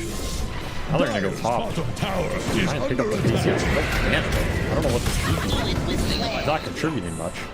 I guess you can get arcane boots. Tanks the arrow. That's one way to contribute. Don't worry, guys. I'll TP top and tank the arrow for you. He does have arcanes active, so yeah, he does get refilled. Dire's top Pressure tower on is under level attack. 3 battery, level 3 ion shell. lot of damage. It's definitely going to be forced to use a couple of those leaps. Carl keeping into this. Telekinesis toss back, a beauty. CML still slowed a bit, but Blacklist not going to be able to catch up. So an SF rotation that doesn't do much here. He's going to find them trying to take his stacks. No, no, no, no. That's all Carl's. Hell no, with an arcane root. They're going back into it. Oh, with the battery assault, they're going to go for this kill. This could be really massive. He's trying to get off the raise. The vacuum goes off. Carl getting low. Can he finish him off with the ion shell? Oh, God, he's going for the Requiem. Oh, no, Bo. Oh, no, no, no. They were so ambitious in going for that kill onto Carl, and boy, did it not work out. That was ambitious indeed. Really tanky shadow from this out. Armor on top. I did not think that kill looked close. I mean, it looked close in the end, but I feel like that's only because he power canceled his base 8 times or something. Yeah. I think Carl just sits there and right clicks and he just dies. I don't think it's remotely close. So double kill going his way basically. Sesev's off to a very good start now if he wasn't before. And that's very, very scary for Polaris, who both us and the panel talked about the fact that they kind of needed lanes to go well. Blacklist is going to reach some sort of mid game where they're going to be super strong, and even the very late game is not secured for Polaris. It might get a little wonky, but it's definitely not guaranteed to go their way. No, if anything, this SF could just cause too many issues in the late game too, with Treant armor and 2 other high damage cores. You have Mana ult as well. Radiant are scanning for enemies. SF can get buffed up a decent amount. Try and kill him early. Back into the Doom. Hook shot there to follow it up as well. And boy, that arrow, that was lucky. There was a creep to be able to take that one up. They're going to try and go for the deny. Not quite. Primal Beast cuts on through and will be able to get the counter kill onto Max. So they trade 1 for 2 on that. Bosku, the recipient of a lot of experience for that fight. Not the worst for Blacklist. You get that Doom out, you get a lot of XP here. Now you can probably just take knowing with the end of the power. You don't have the ult speed. Just gave Tome the clock here to get that hook shot off. Yeah, you get a big SF kill, but you may give him some half for it. Bosku wants to punish.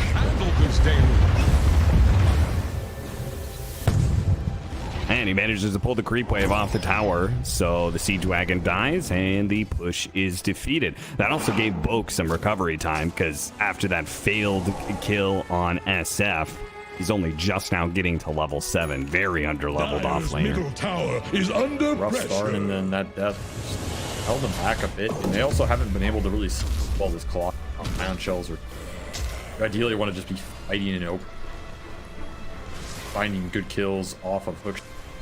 Damage is overwhelming at this point. Let Blacklist get the BKBs here. Combo is not going to do nearly the same. You're on a bit of a window here. On an ult popped. Scout out some jump. Farm continues. The Blacklist farm. Low and steady. Race. Not falling into And maybe instead of wins the race, completes the race, you know? Well, at least they'll get there in the end. Dodge is a bad race. Jackpot.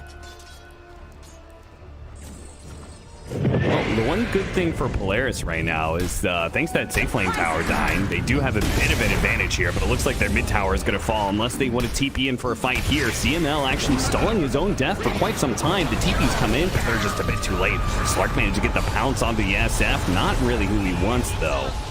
Especially not without the Doom here, who only just now arrived. A little bit late to the course, but maybe the hook shot can help him out here. One back in, managed to get the cogs on it too. Can the team even get up there? The high ground is well defended. Now the Requiem's gonna go off. They go for the vacuum, but the Requiem sweeps them off their feet, and Polaris now, oh, the arrow almost landing on Akashi. Dark Hack's gonna go off, but he can't get a pounce. It's still on cooldown. The Blacklist to win yet another engagement.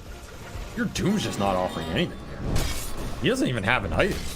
It's just phase boots. Maybe his courier got killed or something. Drums is finally coming out, but Matt gets 0 spells off in that fight. 0 item impact.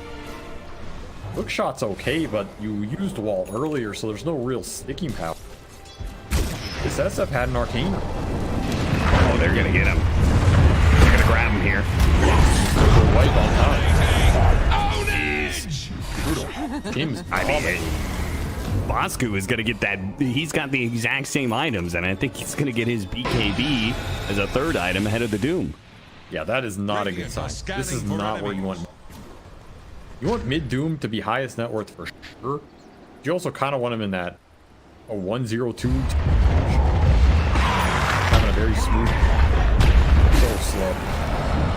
Akashi's dead as well. Oh man, Polaris are really falling apart now. I mean, they put up a good fight in game 1, gave themselves a real fighting chance to be able to take this series lead.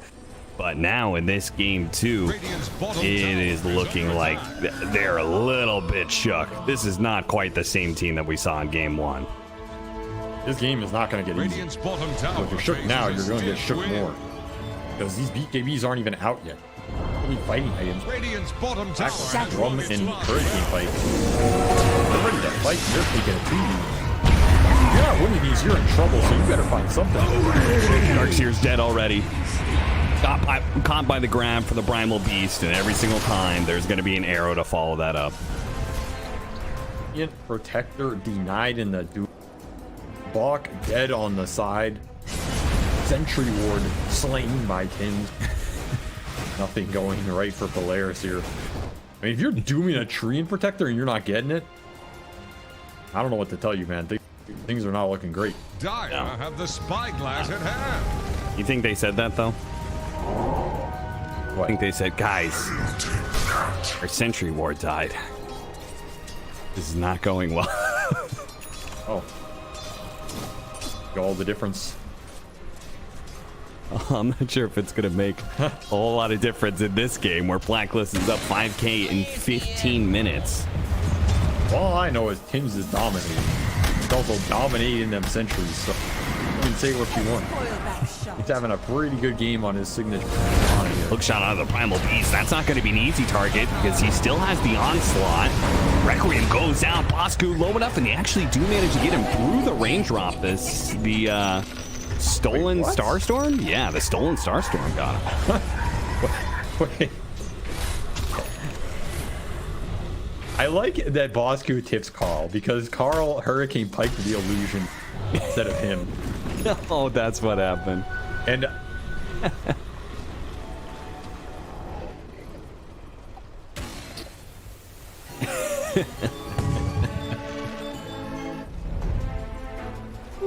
Invisibility. Dire's bottom tower is about to flounder.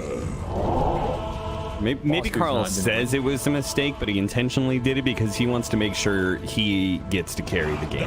You know, because right now it was kind of looking like Bosku was just gonna run the whole map. Yeah. Get back in your place. He's also given some extra kills to players, so when he take the blood. True. They get more experience. They're higher level when Carl kills them. It's all according to plan. In fact, if he gets those levels soon, he can get the level 15 presence aura effects building and end the game faster. Is under attack. Is there an MVP? That's what I heard, you know. Instead of winning a car, you get to win Avo's car. I've heard he's fun this year. So if you're the DPC MVP, you literally get Avo's car. That might be what Carl's playing for right now. Go ahead and spread that around on social media, guys. The MVP of the SEA DPC will win Avo's car. That has already been put into signing. I believe as a employee of ePulse, Avo didn't really have a choice. It was part of the contract he signed. That's true. I saw that contract. Very lengthy. Definitely one of the conditions. Radiant's bottom tower has fallen. Also said Avo has to wear underwear at all times. I don't think he follows that. Gonna breach their contract.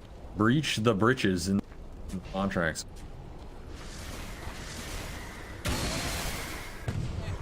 But anyway, back to BKB. Flame, more appealing. Yeah. I don't know what kind of tangent.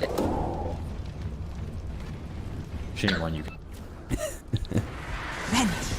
Because he recently told me an extremely interesting story involving him not wearing underpants at the major on the podcast.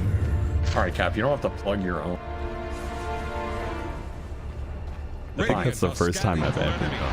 Well, let it be the last, because. But you honestly, should go very check out. It was a unprofessional. really good episode, so you guys should go check it out. It was all about the Lima major.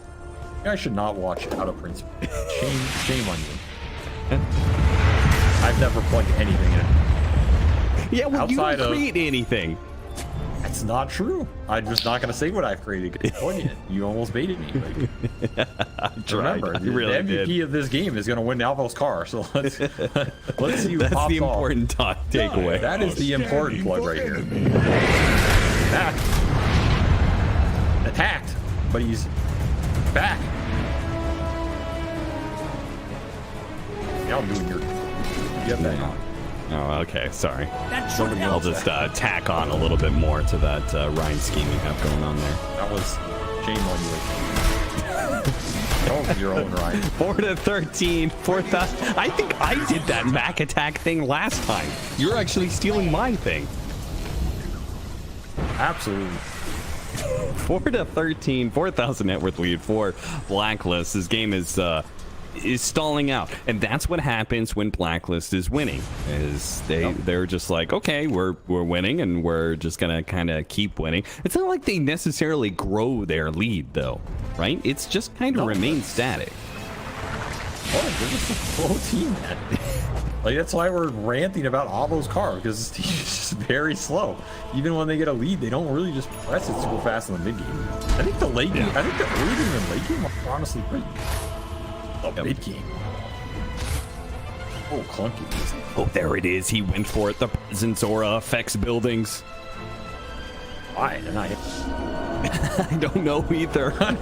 Wait, why did he take this talent? He could have waited until he was level 27. I don't even feel like the other talent's that bad, but here's hook shot. I don't think so either, but oh yeah, the BKB before the Doom.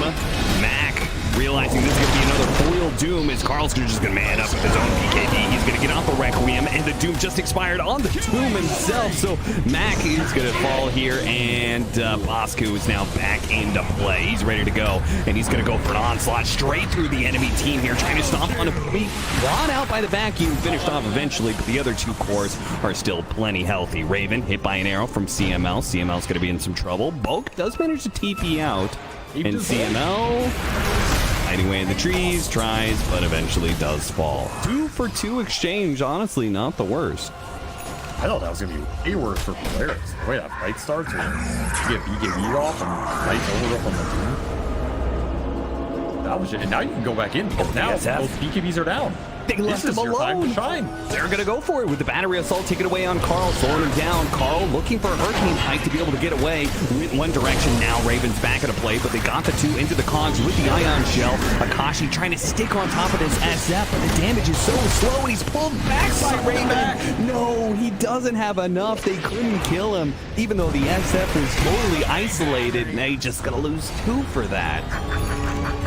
Just too tanky with Treant armor on top of this pike HP. Even a pupil's gift. Too much for Slark to cut through. And this is what I was talking about, where the mana damage in this game is very slow. Yeah. It takes so long to bring these humans down, man. That's a problem. Maybe the targeting hit on, but outside of that, it's a lot of space for Blacklist operating this way. It's too much space right now. They look to claim the part of Roshan. Yeah, even more difficult to bring down.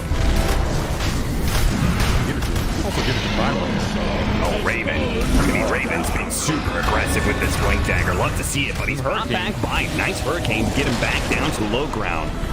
Just gone.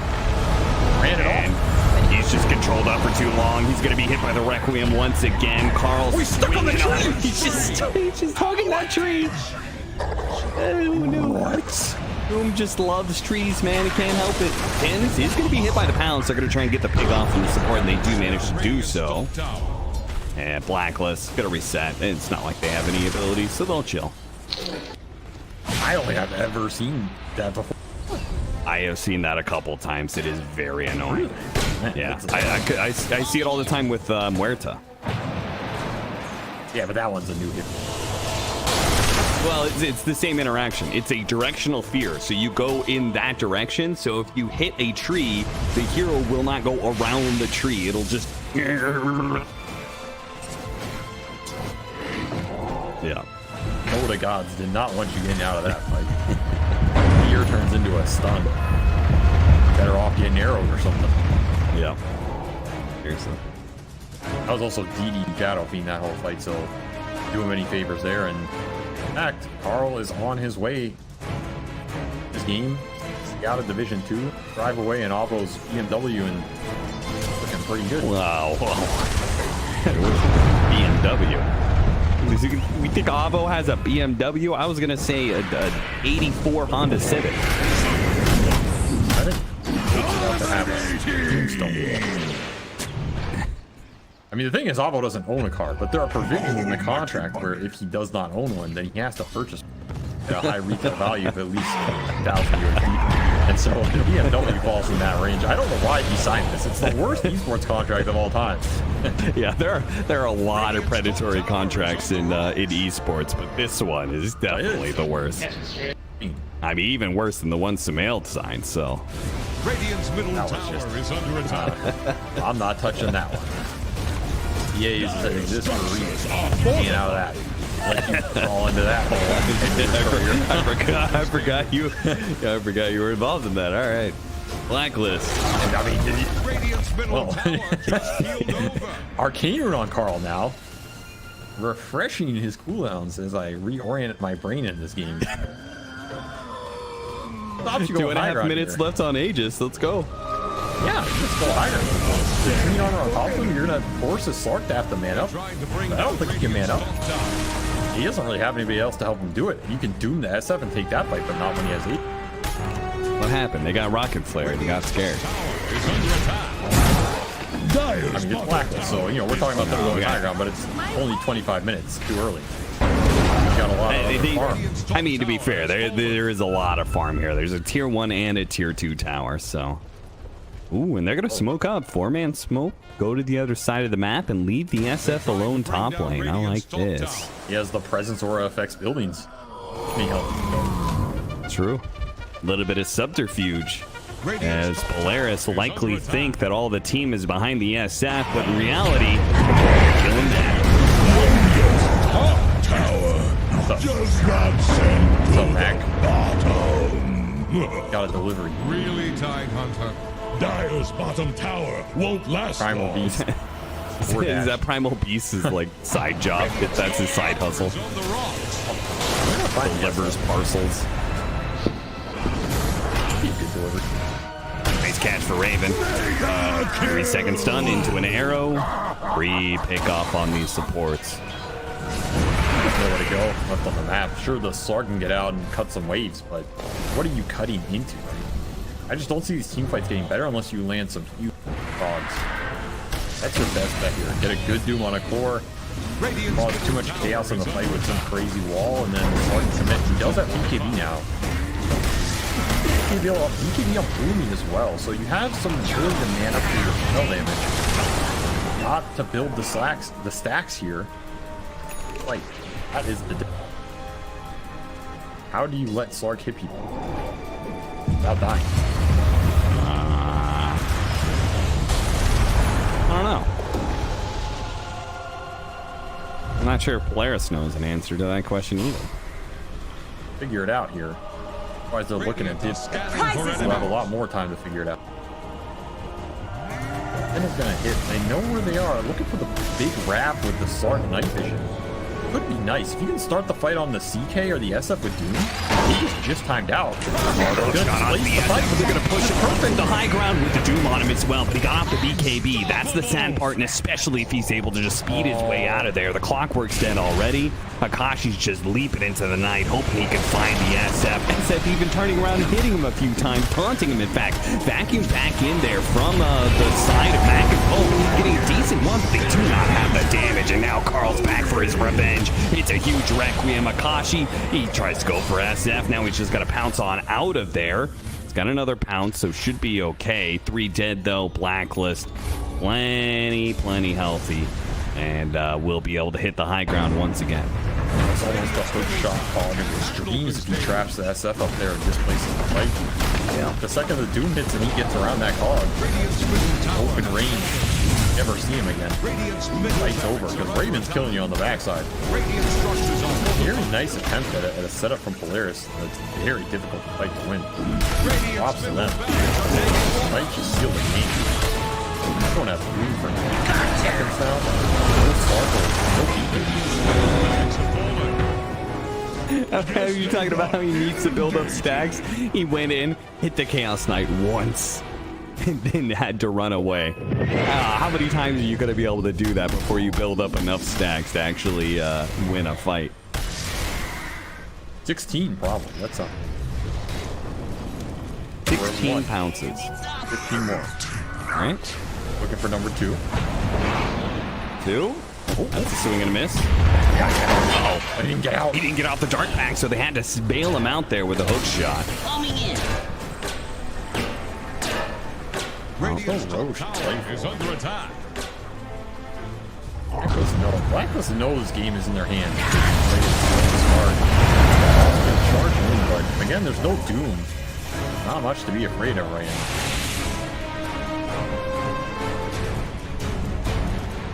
You notice Bosku took the drums and turned it into boots of bearing, so he has double boots. I mean, he has a lot of feet. That is not true. He has the normal amount of feet. You don't know if his front hands are not feet.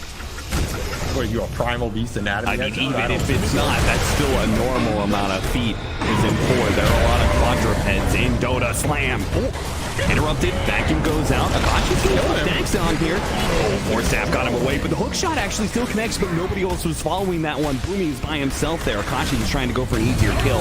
That is the Dream Protector down. Clockwork's going to die for him. A beautiful wall goes out. Not quite enough to be able to kill Bosku. They got the Doom onto Raven, but protected by Carl. Really cannot keep that going. Unfortunately, these heroes won't remain inside the wall for long. They have too much utility to get out. Just a lack of stuns as well. Outside of this hookshot cog and a telekinesis. Kind of nothing. And that was a really good wall. You're not going to get them. Better when it blocked them all off, got every illusion they won. Nothing to hold them in place. You need the glue. Oh, man. Now Raven's charging at you. Nasty. Holy crap. 3 seconds into an arrow.